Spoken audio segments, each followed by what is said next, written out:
Olá, querido irmão, querida irmã, você que nos acompanha nesse momento pelas ondas da Rádio Comunidade FM, pela web Rádio Nossa Mãe de Birité, pelo nosso canal Palavras de Redenção.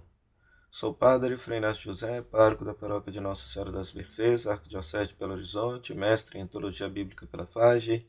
Seja bem-vindo ao nosso programa O Pão da Palavra, no qual nós meditamos a Palavra de Deus proclamada neste domingo. Seja bem-vindo ao nosso canal Palavras de Redenção. Se você está passando aqui pela primeira vez, seja muito bem-vindo. Se inscreva no nosso canal, deixe o seu comentário, deixe a sua curtida, compartilhe com todos aqueles que gostam de meditar a Palavra de Deus. Nós estamos celebrando o terceiro domingo do tempo do Advento. E a Palavra de Deus que nos é proposta nesse dia é Isaías, capítulo 35, versículo de 1 a 6 e versículo 10, o Salmo 145 como resposta, a carta de Tiago, capítulo 5, versículo 7 a 10, Mateus, capítulo 11, versículo 2 a 11.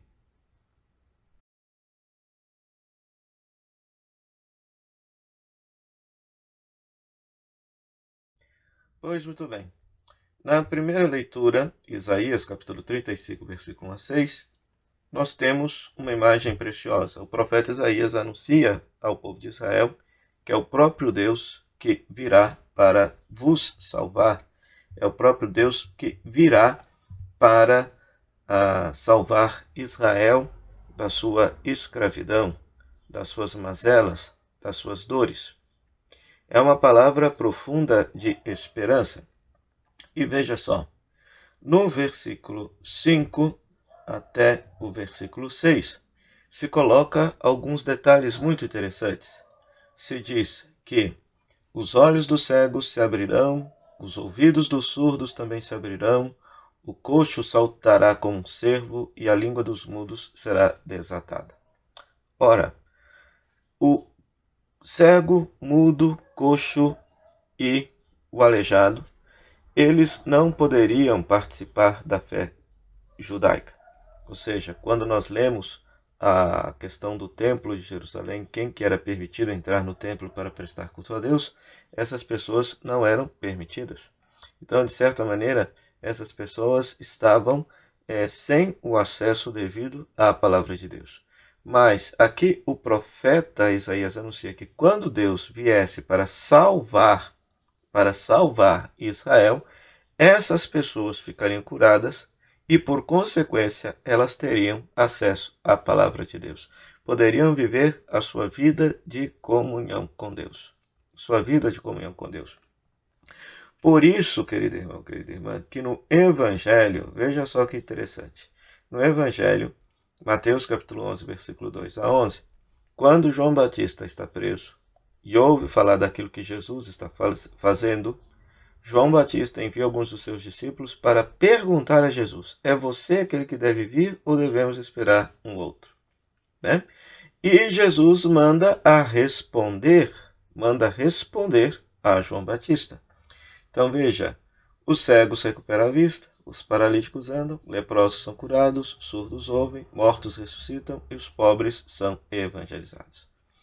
Então veja só que coisa muito interessante. Para a fé cristã, e quem está escrevendo o Evangelho é um cristão, é alguém que acredita que Jesus é o Messias esperado, o Messias enviado por Deus, coloca Jesus praticando justamente todas aquelas curas, milagres, que o profeta Isaías havia anunciado que aconteceria quando Deus viesse para libertar Israel.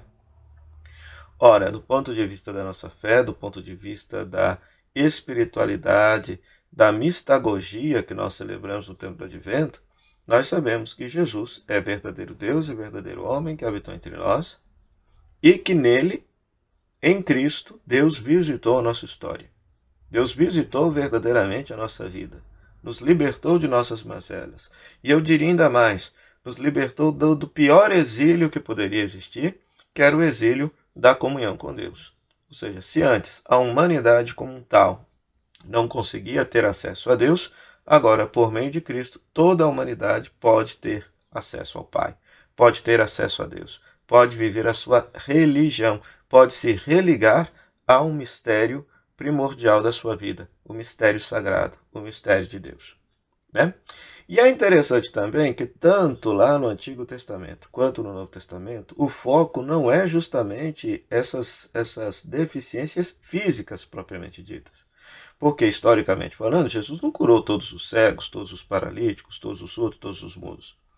Mas o evangelista, sabendo que essas pessoas não tinham acesso à palavra de Deus pelo fato que a legislação religiosa da época não lhes permitia, então o evangelista faz uma catequese. Quem é o verdadeiro cego? Quem é o verdadeiro coxo? Quem é o verdadeiro mudo? Né? Então, pois muito bem, cego é todo aquele que é incapaz de enxergar Jesus como o seu Salvador. O paralítico é aquele que é incapaz de seguir os passos de Jesus. O leproso é todo aquele que se diz cristão, mas a sua aparência não tem nada a ver com Cristo, né? Porque a lepra vai destruindo a própria aparência da pessoa. O surdo é aquele que é incapaz de escutar a palavra de Deus. O morto é aquele que tem a sua vida espiritual absolutamente morta. Ele está absolutamente vivo, mas a sua vida com Deus está absolutamente morta. E os pobres são evangelizados. Então perceba que, para nós, esta visita de Deus na história humana já aconteceu. Deus já veio nos salvar na pessoa de Jesus Cristo. A pergunta que se faz é que, se nós estamos de fato acolhendo essa salvação que já nos foi oferecida há quase 2000 anos atrás. Além disso, o elogio que Jesus faz a João Batista vem nessa expectativa do Antigo Testamento de que se esperava que Elias viesse antes do Messias. E o Novo Testamento sempre vai entender que João Batista cumpriu a missão de Elias. Ou seja, ele preparou o povo de Israel para acolher o Messias, o Salvador, Jesus. Já a segunda leitura nos coloca dentro dessa expectativa da escatologia. Tiago, capítulo 5, versículos 7 a 10. Né? Quando o autor sagrado vai animar a sua igreja dizendo, olha, fortaleça os corações, permaneçam firmes, porque a vinda do Senhor está próxima. Ou seja, todo o Novo Testamento foi escrito com essa expectativa de que a volta de Jesus seria iminente. Então eu sempre gosto de repetir nas nossas homilias, nas nossas reflexões. O tempo do Advento não só nos prepara para a celebração do Natal do Senhor, não só nos prepara para dar graças a Deus pelo mistério da encarnação do Verbo, ou seja, Deus que para nos salvar se fez igual a nós em tudo menos o pecado, para que desde dentro de nossa vida nos reconciliasse e nos propiciasse uma vida de amor e de união com Deus, mas também o tempo do Advento nos recorda que estamos em Advento, a nossa vida é um Advento. A qualquer momento se dará este encontro definitivo com Deus que vem para nos salvar. O terceiro domingo do Advento, ele se reveste da cor litúrgica rosa para enfatizar esta alegria da proximidade da salvação. Então, para saber que é para nos alegrar, para nos estimular a alegria, sabendo que está não somente perto, está mais perto a celebração do Natal do Senhor, mas também está cada dia mais perto a salvação definitiva de Deus. Então, peçamos ao Senhor, neste terceiro domingo do Advento, que nos conceda a graça de reconhecer em Jesus aquele que devia vir. Nós não devemos esperar um outro, pois em Cristo já nos foi oferecida a possibilidade de comungar da vida de Deus, de comungar da amizade de Deus. Para isso, rezemos. Oremos. Ó Deus de bondade, que vedes o vosso povo esperando o fervoroso Natal do Senhor, dai chegar-nos às alegrias da salvação e celebrá-las sempre com intenso júbilo na solene liturgia.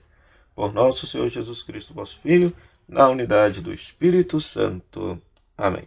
O Senhor esteja convosco, Ele está no meio de nós. Que a bênção de Deus Todo-Poderoso, Ele que é Pai, Filho e Espírito Santo, desça sobre vós, permaneça para sempre.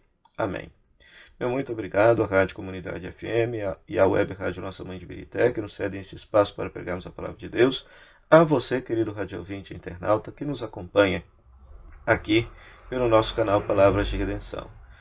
Faça a sua inscrição, ative as notificações, deixe o seu comentário e compartilhe com todos aqueles que gostam de meditar a Palavra de Deus. Até o próximo programa, o Pão da Palavra. Se Deus quiser. Tchau, tchau.